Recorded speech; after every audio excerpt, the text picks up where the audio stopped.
Good morning. Good morning, Grandmaster Van Donk. How do you do, sir? Oh, good morning, sir. How are you? Excellent, excellent, excellent. First of all, I'd like to welcome you to the FMA Chronicles, if I may. Thank you. Thank you so much. I really appreciate this opportunity to speak with you and everyone else. Excellent. So today, sir, I'd like to get initiated with your background. What first started your interest in the martial arts? Well, that's a really deep story, and I first I really like to just urge all students and masters, to keep in mind that don't really I guess what I'm really trying to say is that don't really try to go after becoming somebody in the martial arts. Practice and do it because you love it, not because you want to get recognized for it. You know, any titles, any ranks will really come because of doing what you love. And for me, that's really what kind of happened because I really never intended to become an inheritor in Grandmaster Tenio DeCuerdes Eskrima or a 15th Dan personal student of ninjutsu, Grandmaster Masaki Hatsumi in Japan, or even a Grandmaster in my own system. I just love to train, and I love sharing with others, and became a teacher and acquired students all over the world because I shared what I love, and I still love to train, and that's really what it's all about. And to answer your question is like, what instigated it? Well, honestly, it's kind of a personal thing that I watched my mom be raped when I was about 6 years old. And I'm sure that put a really deep imprint in me because I did what I could in the situation. I was thrown a pizza and locked out of the door, but I found a way in the door, and I tried to help my mom, and I was knocked away, by the guy, and my mom was, telling me it was okay when I knew it wasn't, and I kind of vowed that day that I would learn to protect others, and that became a very, very deep imprint, and so I just started looking at everything I could, and I started doing some wrestling, and stuff with friends, and then I started doing some wrestling in school and high school, and then did some boxing and stuff, just informal kind of things. We really couldn't afford to go to a martial arts dojo, so I just learned everything I could that anybody knew how to fight at all. I really didn't have this self-confidence and stuff, in those days, because I was kept at this comparison. Could I really handle somebody bigger, more powerful because of that incident that was such a major, imprint to me. And then once I could afford on my own, when I was like 17, I started training in Renbukai Karate, off and on, and then I got really deep into it when I was about 19 years old because I really was looking for, more discipline, more self-esteem, if you will, and I also really want to know the spiritual practices because that was just something that was always attracted me, and so I formally started with Rinpoche with Ron Martini and Leo Fong. Maybe you've heard of them. Of course, of course. Yeah, and and it was great for me because I was doing financial consulting and had an insurance business, and I could work my own hours, and so Ron was at that time was captain of the United States karate team, and he used to have all of the best, Chuck Norris and Benny Akitas and Bill Wallace and Joe Lewis and a lot of all of the greats came there because in and out of the dojo. So because I worked my own hours, I used to come down there and be cannon fodder for a lot of these guys. I used to say that I used to get beat by some of the best there was. And I mean, I wasn't the best, but I used to get beat by some of the best.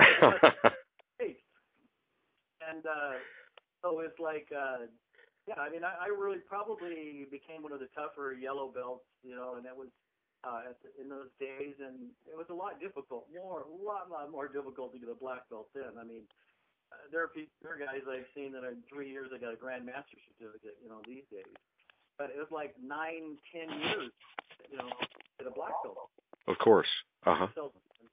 Given out, and so I remember that I got to train a lot with Sensei Ron, and because like I said, I could work my own hours, so he used to do sparring on me, and he would.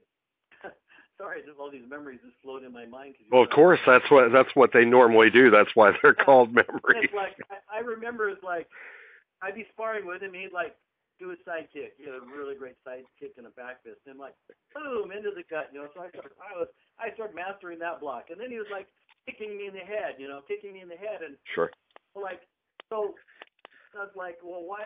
I'm putting my hands up and stuff to block, and then he kicked me in the stomach, and I go, well, like, you keep kicking me in the head. He goes, well, get your hands up. I said, well, I thought you're supposed to be training me, I thought if I kicked you in the head enough times, that you'd learn to get your hands up. Right. And I go, thanks a lot. And, so how far? And I'm very sorry to hear about your experience in your youth with your mother. That's an unfortunate circumstance. I'm so sorry to hear about that. What actually? How far did you go within the system with Ron Martini? Well, I trained with Ron for a long time, and then Tom Schlesinger, who ran Ron's dojos, he kind of split from Ron because Ron got really busy in his business with his father-in-law, and some other people came into the dojo, teaching and things, and Ron split off to do his own school, and I made a decision. Tom Schlesinger made a decision to split and do his own school, and so I went and trained with him for quite a number of years and helped taught and stuff at his dojo, and I ended up going to Japan and getting a black belt directly, and then second-degree black belt later, much later, from Renbukai in Japan. I continued my teachings, and I started studying all kinds of things, and and then it leads me to my DeCuerdes thing, and I'll tell you how that all shifted whenever you want me to talk about that. Sure, not a problem. What led you from Renbukai? Where did you go from there? Did you immediately move into ninjutsu with Hatsumi Sensei? Here's the cool. If I have a moment, here's the cool story, and it kind of says a lot about my history. And I was really in those days, you did whatever art you did. Even today, but it was like you weren't supposed to really look at another art, competitive. All the martial artists, if they were ever in a tournament, you sat in your section, right? Faces at the other guys in the other section, and all that kind of thing. And so Tom Schlesinger had moved away, and I was running a lot of the dojo, and he got to a point to where he wanted me to take it over. And I was somewhat in a confliction and stuff about that because I was also really busy in my own life, but I knew there was a lot of students and stuff training and stuff. Right. He had given me a black belt, and that it was in turning over the school to me, and said, that's a longer story, but so I started going like, okay, well, let me see what else is out there. Let me see what I want to do. Do I want to be a teacher now? A full-time teacher. Right. But do I really want to run a dojo? And my wife at the time said, well, you can't do like Vand Donk's karate because that's like Gong Li spaghetti.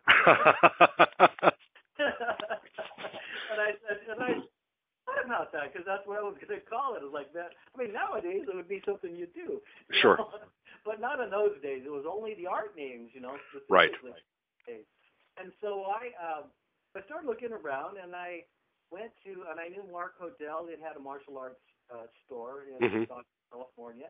And I went to Mark's, and in the back of the store, this is before the dojo happened, and he said, well, we have some training going on because I heard some noise in the back in a small back room. And there was Art Dioxin and Goshin Jitsu and Grandmaster Tenio and Professor Juan Eliab. They were doing a thing with like two different people, and they were talking and doing some stuff, and I met them, and it was really cool. And so I started talking, and they told me to come by later for training. So, just to check out the training. So I thought about it. I drove around. It was near where my mother lived, so I was over to see her, and I went back to training. So here's this karate guy, I'm trying to just peek in the window and around the corner to see what they're doing. And, of course, they saw me and they made me come in. I didn't kind of really want to come in, but I came in, and I'll try to make this story short. But it's really important, and it's like, so they weighed me in, and I go in, and they go like, well, you do karate. And I go, yeah. And I told them, all about my history and different people, and they knew a lot of the people that I talked about or heard about them. And they say, well, how would you, deal against a knife fight? And I go, well, and I was to the point where I believed that at that time I was doing thousands of kicks and punches a day. I was really training. Sure. I'm not exaggerating. I was literally, I got up to 10,000 kicks and punches in one day. It took me like 6-7 hours, and I couldn't walk for 3 days. But but anyway, because I trained. I just love training. Well, of course. How would I deal against a knife? So I had a couple of things like a down block and things, and and I was really confused about that. And so I remember what my teacher told me. He said, "Well, you take off a shoe. You take off your shoe and you put it on your hand." And Grandmaster Tenio looked at me and he says, "You what?" What? He said, "Yeah, you take off, your shoe and you put it on your hand, or you wrap a jacket around your hand, right, or your arm, and put your shoe on." And Tenio starts laughing so hard. He goes, "It's like, show me this." So I took off my shoe, put it on my hand to do a defense against Professor Eliab. And Grandmaster Tenio, literally, his Juan was laughing so much that Grandmaster Tenio literally fell. He went to sit on the bench and literally fell to the floor laughing. He could not hold himself. He was rolled with laughter. He goes, "Oh my God, you've got to be kidding me!" Really? All of your 12 years or whatever of training, they just started laughing, and they go, look, they started feeling sorry for me, and so they began to teach me a bunch of things on how to defend against knives, thick and without them, and I was hooked. I was really, really hooked, and I have to tell you that it did take a lot of soul searching, but a lot. I did a lot of walking, but at that moment, I still practiced my own katas, but I pretty much quit karate. And I was just so overwhelmed because everybody uses knives and sticks everywhere. It's predominant. Right. These guys were using something very simple and just showing me how they weren't even doing fast and quick stuff, how they could tear apart all of this really incredible hard-style karate that I learned. That really that changed me, and that really changed me. So I started loving everything bladed. And so at that point, were you totally dedicated then to the Tenio DeCuerdes? Hello?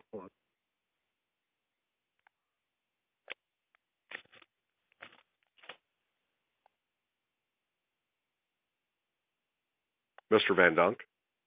Hello?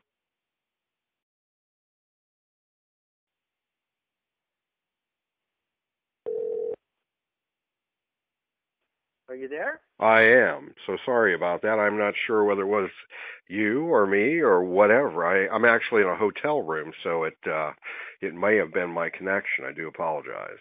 No worries. But at any rate, at that point, and I'll edit. But at that point, was that the point that you became dedicated to Tenio DeCuerdes? Absolutely.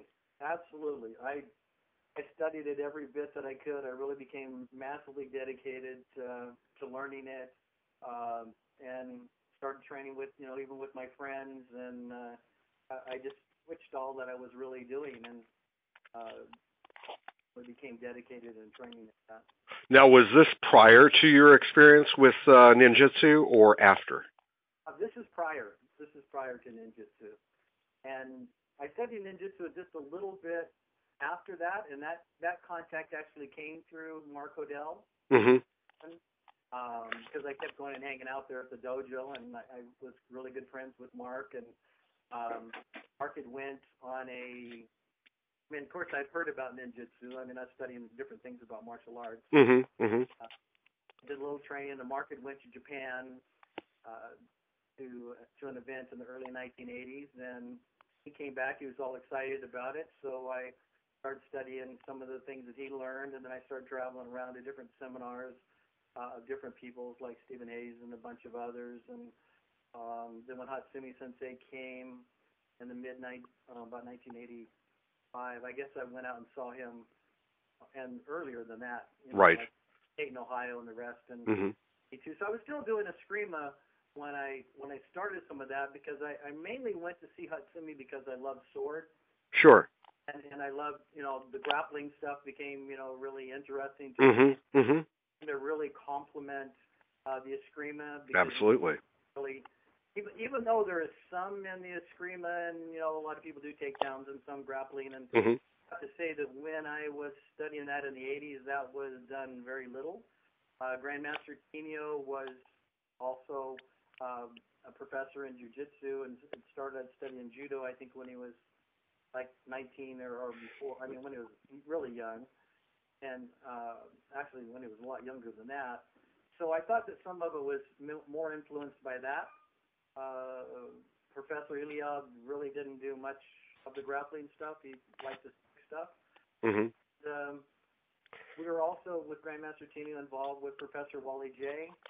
And we would act, because he knew Professor J from even days when he was like in Oakland areas and stuff, and with Bruce Lee, they did stuff together. Bruce Sure.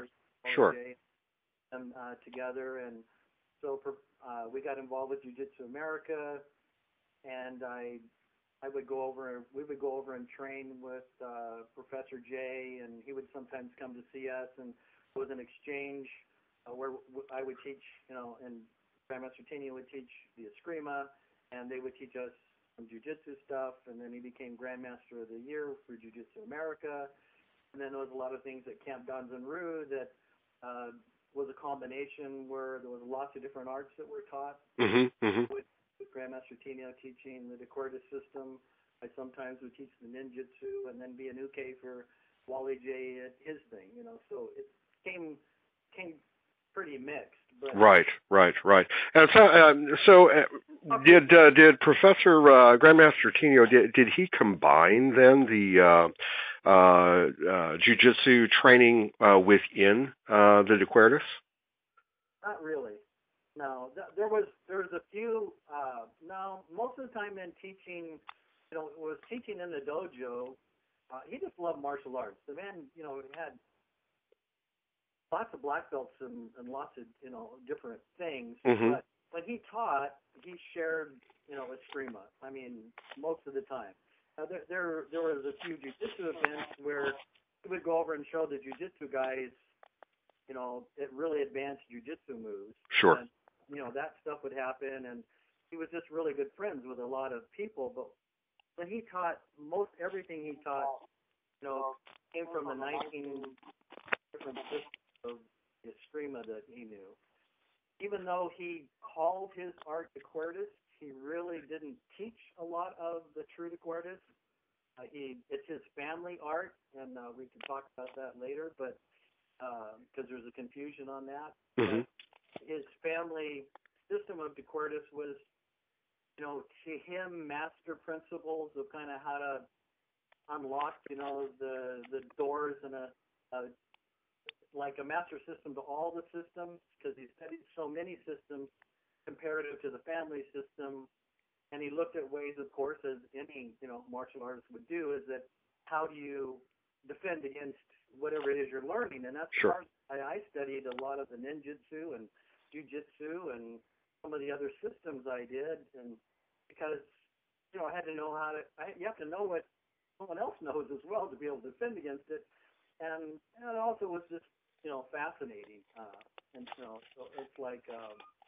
So no, he didn't. There were some times though. I mean, there are some joint locks and some things that are somewhat done not to say that's not shared at all, but that was not something that was. He had too much to teach with the screamer. Mm-hmm, mm-hmm. So Since we kind of started on that path anyway, what tell me a little bit about the history and the development, if you will, of Tenio DeCuerdes and the origination as well as all that was involved with that, as you know it, or as Grandmaster Tenio expressed to you. all I can really, I've tried to do a lot of different research, and all I can tell you is what my teacher told to me. Mm-hmm. I've done my best to try to, and I have some people trying to get some deeper knowledge on it. Tenio DeCuerdes comes from his family, Mm-hmm. and he learned some of it from his uncles. I was told that his mother was also a master, of the DeCuerdes. From Bohol. This DeCuerdes is from the island of Bohol. There is a confusion because it is said that the zone, which is Angel Cabales' teacher, also called his system DeCuerdes. Sure. But what people have to, which I'm sure, but what people have to understand is that there are so many dialects in the Filipino language. Mm-hmm. DeCuerdes can mean a lot of different things. It can mean, mid-range, close in. It can mean to wind or to chord or, to spiral. It really, really depends on, in fact, even hidden in the name itself has some of the higher levels of teachings, even in our DeCuerdes system of Grandmaster Tenio's. Mm-hmm. Mm-hmm. Part of it is to spring forward. It's like wound tight like a spring, and that's kind of why it's in the logo. We shows the quadrants, and it's shown as a spiral. And the more that a spiral, like in a watch, like if it was in a metal band, is the more tightened it is, and the more that you let it go, the more it springs forward. So that's why the art is shown to be, circular, somewhat in motion, like if you're doing with a stick and right. Striking, or with cutting, that you're using these arcs and these angles, but at the same time you could spring forward with that. Mm-hmm. We have the cross and stuff in there because it shows that you're blocking the center line, Mm-hmm. and that you can also, defend in a way that, you're cutting across. And things get pretty deep with all of that. So in other words, for those who may not know, when we're talking about, you had expressed that there are 19 systems within Tenio DeCuerdes, is that right? Right. What I'm saying is that he studied 19 systems, and I know a bunch of the different names of what he had studied, but sure. I do not have like a lineage chart of every Mm-hmm. Mm-hmm. every master that he studied with, mm-hmm. and who he studied. But it said there were times he said 16, there were times he said 18. The most prominent that I remember is 19. I have him on video twice saying 19. Mm-hmm. Mm-hmm. If it's 16, 19, whatever. Right. I don't know. Right. There are people that are saying that he, when he studied with them, it doesn't mean that he studied under every one of them for big mastership. Sometimes, there are people that say that, well, I better not go there with some of the Serrata stuff because there's enough people saying things. But it's like just because, well, I'll put it this way, Angel Cabales and Max, trained a lot together. Sure. You wouldn't want to get into an argument of who trained who. They were right. And they trained together, right? And sure. Learn from each other, and so it's that kind of thing. And there was a lot of, in the Stockton, a lot of the masters and stuff trained together. And he trained with people in Hawaii and the Philippines and everything. And I know that there are a lot of different. I have a lot of stories on, him, having to go to an island to train with a guy, or why he went to a certain mm-hmm. level. Mm-hmm. He went from one. I was told he went from one master to another master, and in those systems, you had to be released from one teacher to go to another teacher. I see. You could actually get something to be signed off by one teacher to go train go now. You've learned what I can teach you. Mm-hmm. Now go train with so and so. Sure. And he said that sometimes those would be very short trainings. Sometimes it'd be long trainings. Mm-hmm. There was a sutta that he had to go way up on a mountain a few times. Sure. Occasionally, and then there was one. Then he got a message to go train with a guy. He said it was really busy. He was in his barns. Some knives. He had some knives set there, and Grandmaster Tenio showed him the paper, and that this other master said to come train with him, and the guy just looked at him, dusted off his overalls, came and got knives, handed them to Tenio, and started coming at him. Just started coming at him as fast as possible. And Grandmaster Tenio says I backed up about 30 feet with this guy coming at me like a madman because I didn't, I'm just more defending myself because I was trying to get my composure. It was like, he's a master and I don't want to try to take him out. That wasn't what this thing was because, the other teacher told him about this guy and to be respectful to him no matter what he did. Sure. And he knows it now that the master set him up. And he backed up and he got backed up to the back of the fence. And he could not go back. And Grandmaster Tenio just started fighting when he was really pressed. And he took the guy's blade away and stopped and had the knife at the guy's throat. Didn't cut him. He realized the guy had his knife, his hand on Master Tenio's hand, stopping that. Uh-huh. The guy looks at him, he smiles, he goes, "Oh, you're pretty damn good, kid." He said, "Come back and I'll be happy to teach you." What a test! And Master Tenio said it took 6 months to get the courage to go back to that guy. Did Grandmaster Tenio ever speak of his time that he spent in Stockton with Professor Eliab and Grandmaster Angel Caballas and Grandmaster Leo Hiron and their friendship? Oh, Grandmaster Tenio only spoke good things of Angel Caballas. I never heard an ill word ever said. We spent different time I did not spend time with Grandmaster Tenio and Grandmaster Caballas together. Mm-hmm. I with Leo Hiron, Grandmaster Hiron, who was really just a great gentleman. I love that guy. And I did go watch Angel Caballas, several times. Amazing, fast, quick, but he only spoke really, good time. He didn't talk much about the training of things. Most of the speech about him was separate from times when Mm-hmm. Professor Eliab was around. And it's known that Professor Eliab trained with Angel for quite a while, and decided, for some reason, I don't know why, that kind of talk was just pretty much off the subject. Never Sure. bad, but it was just like he had made a change. And I know the Grandmaster Tenio spoke a lot about Dentoy Revelar. Uh-huh. Uh-huh. Only always great things, and recognized him as a great master. And in fact, he's one of the few people that anytime I got certificates for people, Dentoy Revelar's name always came up, and I put together a couple certificates for him of mastership and stuff in his art from Grandmaster Tenio to sign. I mean, Uh-huh.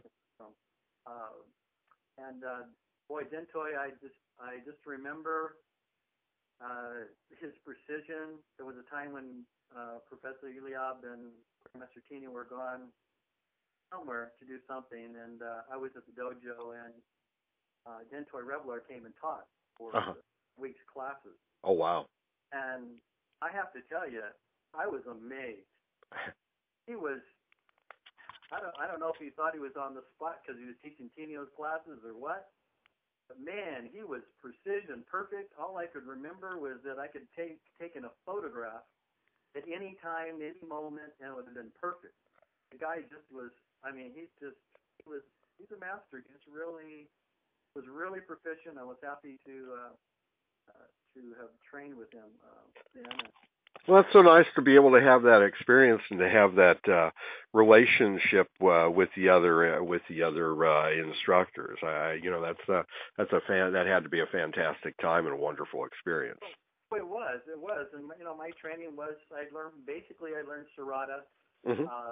and some Largo Mono from Professor Iliab, and I learned DeCuerdes and a bunch of other system things from Grandmaster Tenio, because he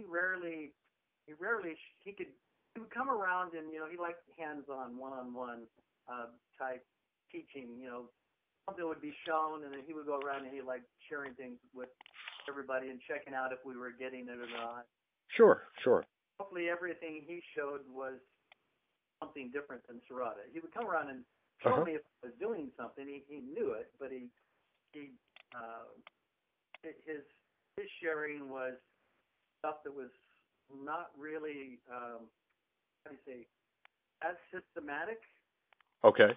No, I mean he would show a different approach to, Hmm. okay, here's what you do. Here's the number one inside or outside or inside outside. Well, you're doing that, and then you could bend your shoulder down this way and come up with this flip, Hmm.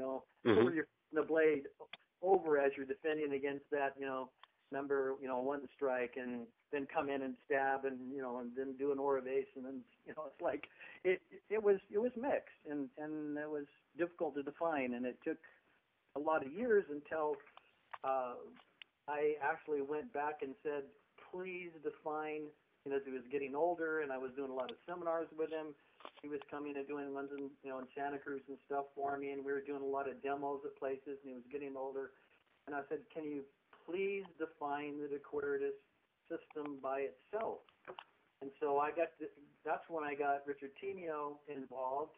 Richard Tenio would drive Grandmaster Tenio around to a lot of the different events that we would do, but he would never teach. And he'd come and he'd watch and support his dad, but he just didn't teach. He really wasn't into it passion-wise that way. Uh-huh. Uh-huh. That's to try to get him to be more involved, because he was my teacher's son, and things in the family usually are a good thing to do. Sure.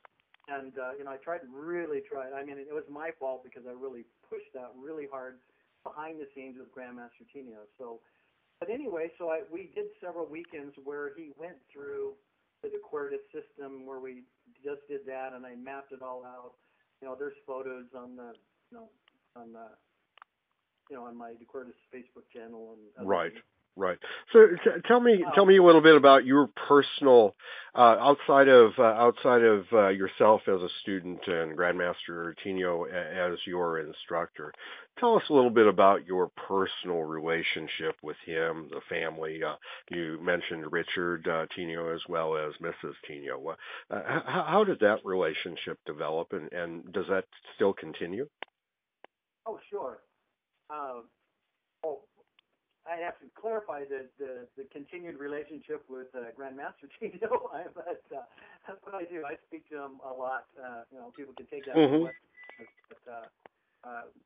but I had it was really wonderful because, and I'm really, really grateful that I not just trained with him in the dojos, like every night or a lot of times after class, I would go with him when Professor Iliab was alive, and we'd go to, he always wanted to go to coffee and donuts, or we'd meet for Chinese food and stuff before, and sometimes he always loved to eat.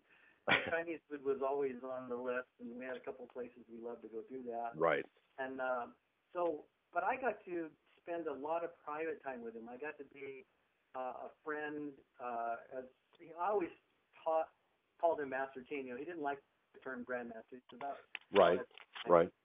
Master was really, really high in those days. I mean, really high.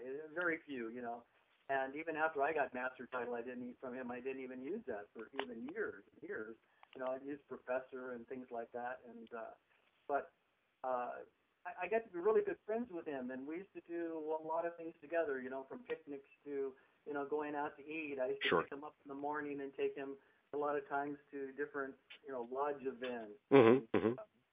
And where we go to sort of places. I got together with the family and with Joe Tenio, his brother, and a lot of the family, and things as well. And I got to know Mrs. Tenio well, and so did my wife. And my wife was training for quite a while with him, and we just did a lot of different things together, and had a personal relationship, a very deep personal relationship as well.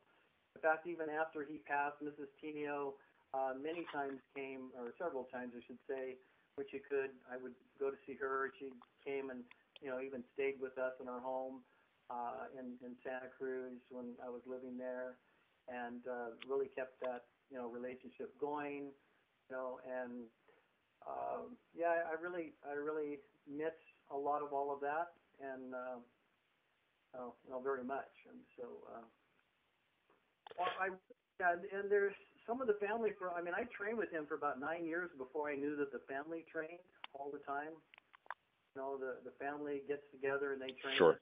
Different arts, and I was finally invited into that little inner circle, and his Joe, who has passed, God bless him.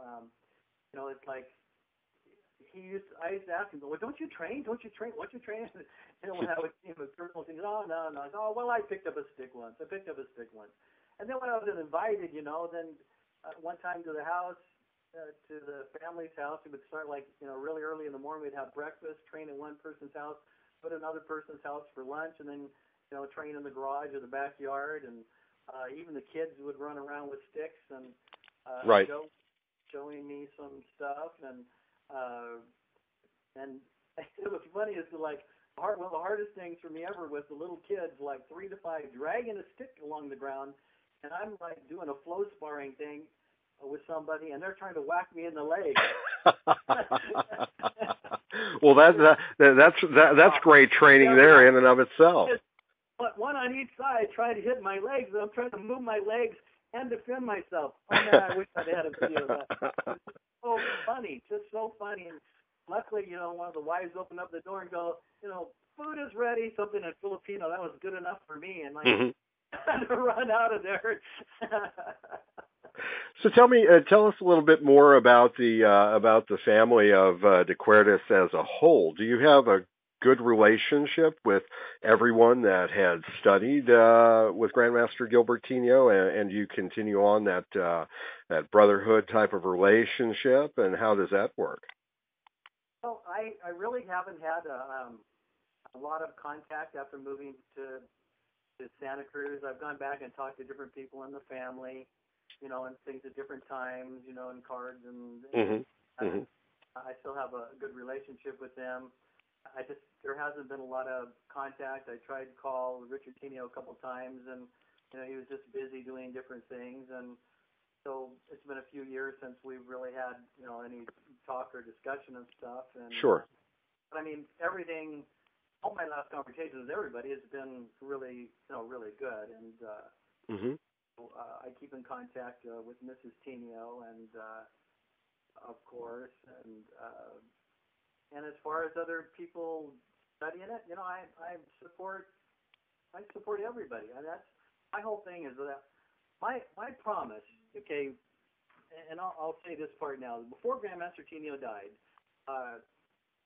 he came to Santa Cruz to do we did a demonstration for a very large event. Oh, actually it was a weekend or so before. But then he came back to my house the weekend before he died, and he came on Friday, and on Saturday he's on my couch, and he says, and I'm standing behind him, and he said, Richard, he said, I'm going to die. I said, oh, Grandmaster Tenio, don't talk like that. And he said, now, Richard, he said, I'm going to die. I go, Grandmaster Tenio, please don't. We're all going to die. Well, sure.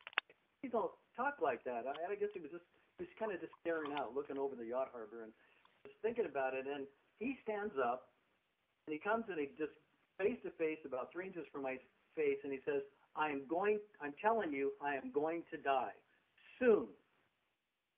He said, and he had this phrase, shut up and train.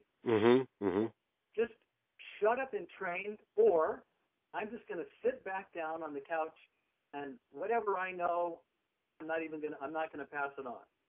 So either you want to know the secrets that I have, or you don't. So, I mean, I'm going through a lot of emotion about the whole thing in the moment. And of course, I've been training for all these years with him, so of course I want to know whatever he hasn't taught me. Of course. But he wanted at that price. And so I said, well, okay. I mean, I thought, well, maybe, hopefully he's not going to die, and I'll just learn whatever. So I said, okay. So he proceeded to go through and to teach me a lot of ideas, with more ideas, concepts, and principles on most of all what I really knew. But it didn't really, honestly, didn't even seem to be that important, that he marked out as being massively important. And it took me another 5 or 6 years of really working on what he shared with me for me to really get it, to really understand what he taught me then. And it wasn't until one day that, well, I'm getting a little ahead of the story, because he taught me this stuff, and then when he left, he left me his gi top, he left me his belt, he left me his bolo knife, he left me his training knife, and he left me very sad because he, to his surprise, but maybe not, his wife had planned a surprise move to Nevada during that weekend that he came to stay at my house. And so when he went back, he didn't go back home, and on, I believe that was on Monday, it was either that day or the next morning, he had a heart attack and went to the hospital. And so, I'm sorry, this is just a little tough. That's okay, I understand. So yeah, so anyway, it wasn't. I'll finish the other part of the story. Is that it wasn't until I put his gi top off one time when I was doing a seminar a bunch of years later, and as I was doing that, all of a sudden, everything just came to me. It was like he came into my body. I know it may sound weird or whatever, but it was just like all of a sudden I felt his presence all over me, and my top student at that time was Ken Balanon. And he was coming at me, and my hands just started doing something I normally didn't do. And I said, Ken goes, "What are you doing?" I said, "I don't know. Just keep coming at me, right?" Luckily, my wife was filming, and I just said, "Come at me." I go, "Come at me with any attack at all." And I'm going, coming from any angle, mix up different kinds of angles you don't normally do, and I'm just moving, and all the students are wondering what's going on, and I'm doing all these motions, and it was just like I had the key. I was like I was in the center of the key of the Matrix. And all of a sudden, no matter what I did, no matter what the strike or the angle, I was defending and cutting against everything, cutting the blades and stuff out of his hand. And it was like, just magical, and it just taught me a whole lot. But it took me a long time to get with those core things, and he told me that nobody really knew, these secrets, and I know I don't want to get into whole discussions with Right, people. sure. Say that, only the master taught you and you that. Well, he did do that, and I do have it on video, and I'm never going to share that except to my inheritor, of course. And it doesn't really matter because I can share enough of his system to show what it is, without that too. Right. And I'm not saying this to claim anything, but he did do that, and I'll stand on his grave and say that, okay, so when I don't need to. But it's like, so when he did pass, and I have to paraphrase the story, but he always talked about the anti-auging powers, and that he wanted to prove the power of DeCuerdes, and that when he went into a coma like on Tuesday, and then he said that he was, it was like there's the whole thing of 7 days and the whole thing, so that he woke, and I think on the next Tuesday he was in the coma, and he told everybody to gather the family. Just woke up, said, "Gather the family and have them come back in on Thursday." He went back into a coma, and I'm paraphrasing this, okay? And so most of all the family came. He came back, talked to the family and everything, just sat up, had full energy, and consciously left his body right there to prove his point in his powers.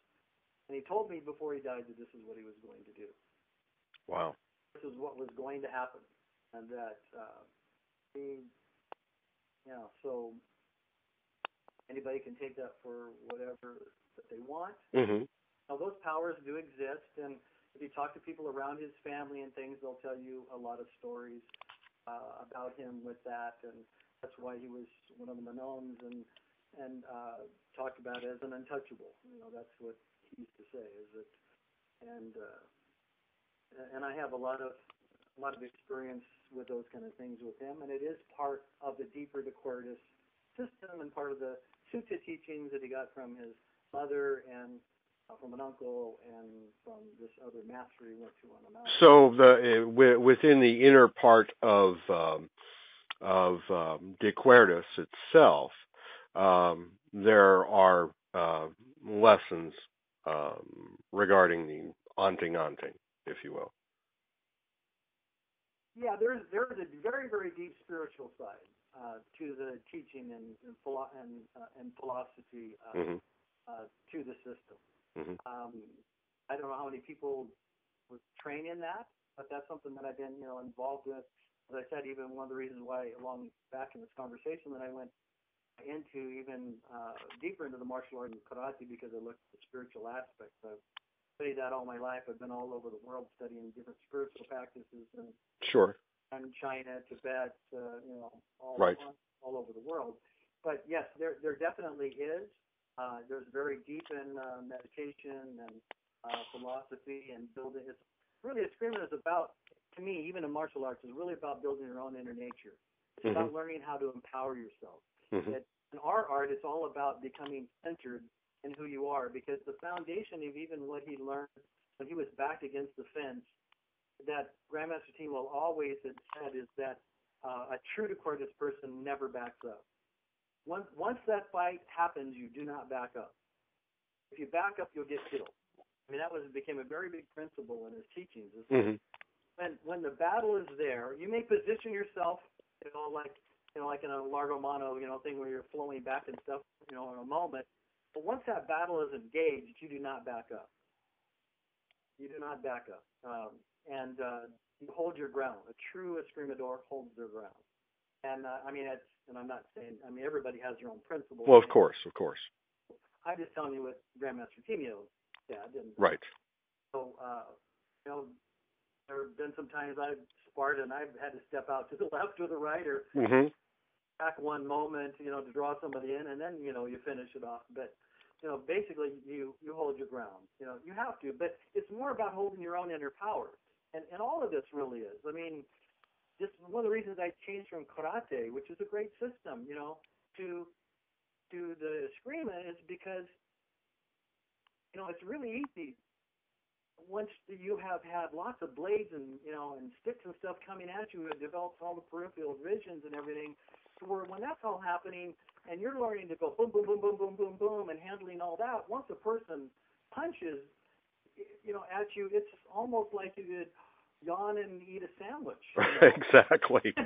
I totally agree. Yeah, I come from a hard system myself of combination of Taekwondo and Hapkido from the Mudokwan family way back when, and it's with a reverse punch. But and if it's useful, I'm going to use it. Sure. But it does make a difference, and it does teach you to own your own power, and that's really part of the whole system. I integrate some of that in the personal power things and stuff in the very beginning, some centering and breath, and there's a lot of all that in the training and learning how to do that. And then about which we have like level 4, which is like black belt level. Sure. I start teaching some more things with meditation and spiritual practices and learning, because you have to learn to open your vision to see a person, to see their energy. Right. And one of the reasons why you must learn this, and most people don't, and one thing that Grandmaster Tenio taught me, is that a true, I keep saying that, sorry, true DeCuerdes, I'll put DeCuerdes on that. And I know this is in some other systems, is that when a student comes to train in your dojo, you may just let them in and train, but you always test their hotness. There is a technique by which you test before giving any secrets or anything past an advanced level degree. You take and you have the person sit down or kneel down. Kneel down is preferable, and you put your hand on the top of their head, and you test the hotness of their energy, of their crown chakra.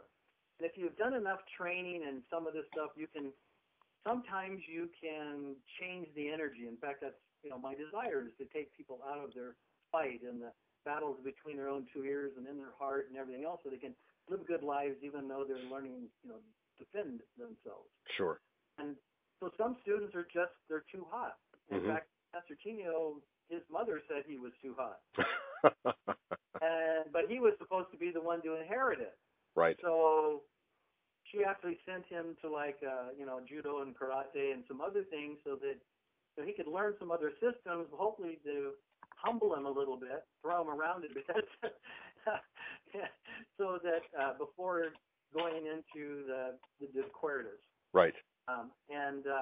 So he said he was borderline, and he had to learn to harness that. In fact, he went to school and got like a degree in philosophy, psychology to study that kind of thing too, and to keep his spirit down. And so it's part of that, and you have to learn that, and there have been a few students that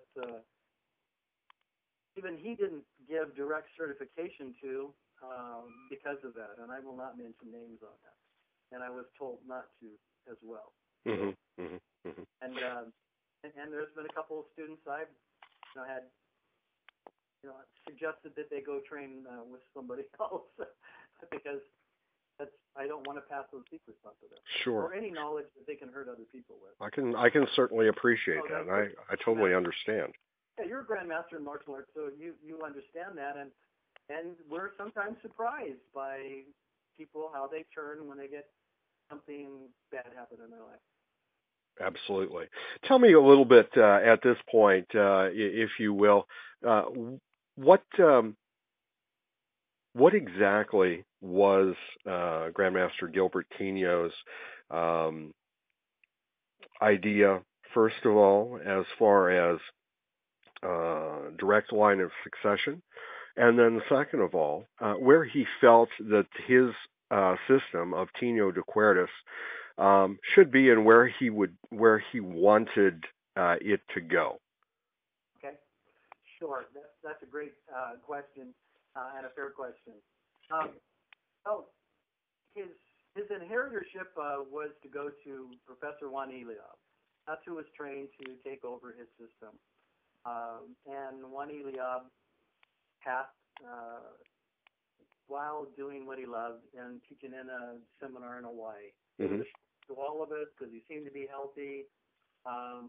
And so when that happened, that caused a big confliction because Grandmaster Tenio didn't really desire a lot of teaching a lot in the dojo type thing much at that time. And there was at that time I was trying to work with Richard Tenio on learning some of the stuff, and I was doing a bunch of different seminars with Grandmaster Tenio, and we were teaching. And so I had directly after that there was Billy was doing some training with Grandmaster Tenio on a lesser level, openly on some of the things, and there were some guys who got some certification. I was there. That was at Professor Juan Eliab's home, and Antonio, who was a great guy, and some others, and Richard Tenio and I and Grandmaster Tenio talked about those certifications, and he decided to go ahead and give them to people, even though they didn't directly train a lot with him. And that's okay. I mean, I acknowledge whatever he gave and whatever, but I was in the back room and stuff with him. At that time, or right before that, it was right after that, excuse me, or before, somewhere in that time, I don't know. I was personally given a lineage certification of inheritorship from Grandmaster Tenio. That was, my certificate was like in January of '93. So I got that, and that's who he wanted. He wanted me to take it over because I was training the most with him and stuff at that time, and representing the arts. And I was really wanting to get his son really involved more. And so when I would come to Stockton, we did some of the training at Richard Tenio's. His name is also Richard, so it's interesting. And So we did training and stuff at his house, mapping out the DeCuerdes system, and Grandmaster Tenio would teach us. And so I really pressed Grandmaster Tenio outside of that to make Richard Tenio also an inheritor, because I really thought that the art, because of going and training with the family and stuff too, lineages in the family are a great thing to have. So I really, I championed that. Even though I had certification, I was already skilled in martial arts and things, and degrees and titles didn't really mean that much to me. They really didn't. And so I just love the art and love to teach the art. So, and share what I love. That's basically me. Sure. And anyway, I really championed for him to get it. I got a certificate made for Richard Tenio. I brought it to him, to Grandmaster Tenio, a couple of times. He would not sign it. And finally, my wife and I, one night, convinced him to, just let's see if your son will do something too. I will make sure your art doesn't die. I promise that. I forgot to say that when he was at my house. At that time when he gave me his things and he turned all that over to me, I promised him I would not let his art die. I would be careful on what I taught to people and the progression things, but I promised him I wouldn't let his art die. I'm not going to let his art die, and I won't. And so part of that was trying to get Richard Tenio involved, and so finally he did, and then he didn't want me to give it to him. And it wasn't until Grandmaster Anthony Davis put on a banquet of the masters, where a lot of great masters and stuff came. And I was invited with Grandmaster Tenio to do a demo with him. Richard Tenio came, and since he came along, I brought the certificate along. And I talked Grandmaster Tenio into giving him the certificate, which was presented by Anthony Davis. I had already had his certificate. During that time, I did a demo with Grandmaster Tenio, and I was really privileged to do a demo with Professor Wally J. Only 2 demos besides Grandmaster Davis teaching his part of his events, these masters. So a little bit after that, when Grandmaster Tenio, we got together, we did different weekends, did different training things together. It's very clear on video that Richard Tenio and I were to take over the system and to carry the art on. Excuse me. And then when Grandmaster Tenio died, I brought the belt that he gave me. I kept the other things, including his certificate, his marriage certificate, his birth certificate, his naturalization, and all these other certificates. He left me all of these documents and stuff as well, because that I have the original stuff. And so at the gravesite, there was a lot of people that didn't want Joe Tenio, his sister, lots of other people did not want this to happen, but I said, okay, look, I would really love for you to carry on your father's art. A bunch of other people, Billy Demel, threw their sticks and stuff in the grave thing, because I'd really like you to carry on the art. I'm still going to be teaching this art, but I'd like you to try to carry on your dad's art. So I think that you should have your dad's red belt. Maybe this will help inspire you. So I gave that to him. I tied that on him, and I said, but I'm going to give one condition, because you're not doing that. I said, the condition is that if I'm going to give you 1 year to the day, and if you decide not to, you don't have to. If you decide not to teach this or to carry this on, then I'm going to take back, my part in this, and I will, and full inheritorship on it. Right. He agreed, and he agreed to that. And I called him exactly 1 year to the day and almost to the minute. And the first thing out of his mouth, even before hello, it says, so I guess Richard, I guess you're calling about the Grandmastership. I said, well, I'm calling about that, but I'm, calling you, just to talk to you, and stuff Sure. as well. And so he said, well, I'm not doing anything with it, and you can have it, because I really don't feel up to doing and teaching much. And I go, well, if you do, then do that. But okay, I'll take it. And so we had some more conversation, some personal things, and that was it about that. Mhm. I never looked for any certificate. I didn't want the belt back because I wanted him to have something of his father's, and I already have the knowledge and the certificate and everything else from him, so I didn't need Mhm. anything and Mhm. didn't was going to do anything with it. And so he taught a couple seminars, and then I hear that he gave some certification to Art Gonzalez. Cool for art, whatever. But that doesn't change my position of where I'm at with it. Right. Actually, Where did Grandmaster Gilbert Tenio feel that his system should be by this point? And did he have a vision, if you will, as to how it should continue to develop or propagate? well, he really left that up to me. I mean, he would like to see that it to grow. Hmm. I was telling him about making videos and doing all that kind of thing, and Hmm. he says, "Well, I really just want a book because Leo Marone had this booklet. Right. I Hmm. just book someday." So he goes, "That's really all, and you teach it to your students." And basically, it was just teaching it and sharing it. It wasn't.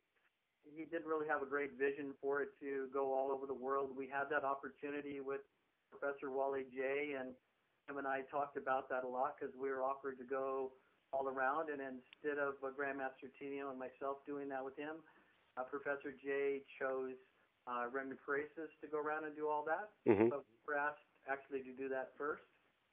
So, of course, he would be very happy that I now have a whole system that's being with instructors worldwide that are Hmm. trained Hmm. in the art.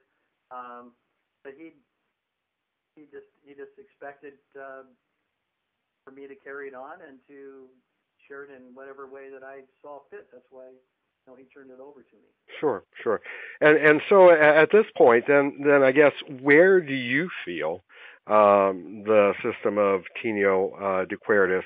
What's your particular vision, and how are you going about to propagate it? Oh well, I already have I already have a website, DeCuerdesEscrima.com. Hmm. I have a whole entire course that you can study beginner to at least black belt level with 4 levels. Hmm. 5 years to develop that course. I did it in real time.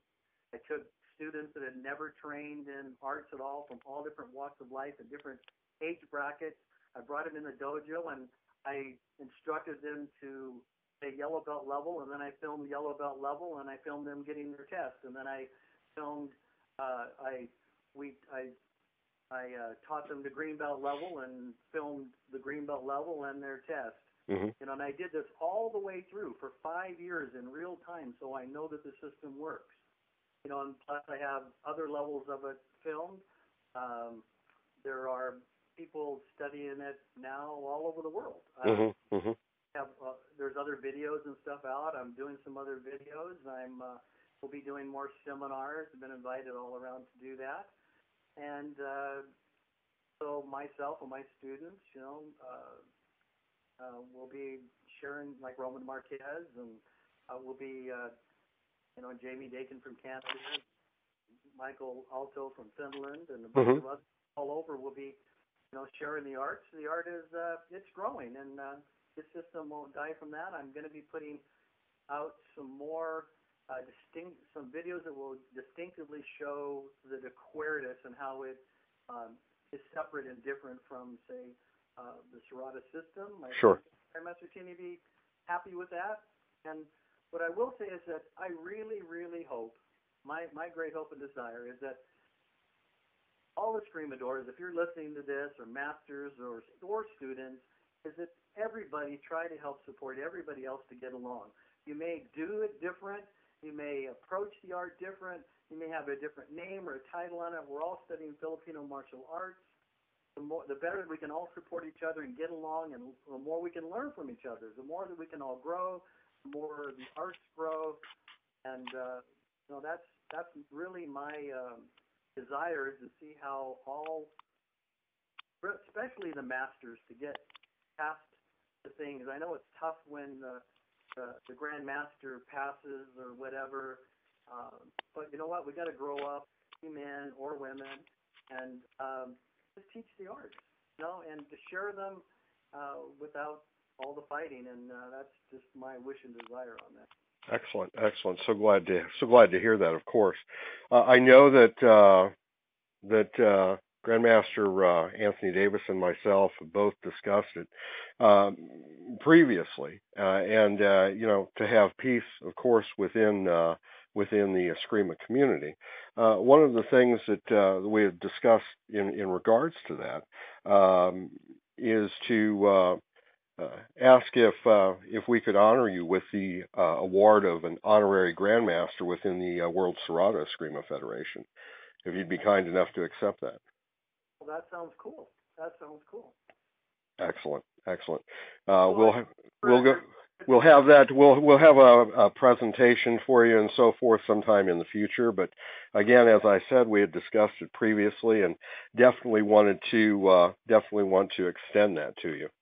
That's wonderful, and I really support everything that you guys are doing and creating a federation where everybody is honored, and respected, and I'm really hoping that everybody can kind of see martial arts in that light, where we really work on supporting each other. And I think the more that we can do that, the more that our teachers will rest, and the happier that everybody's going to be. The students, we have to think long term.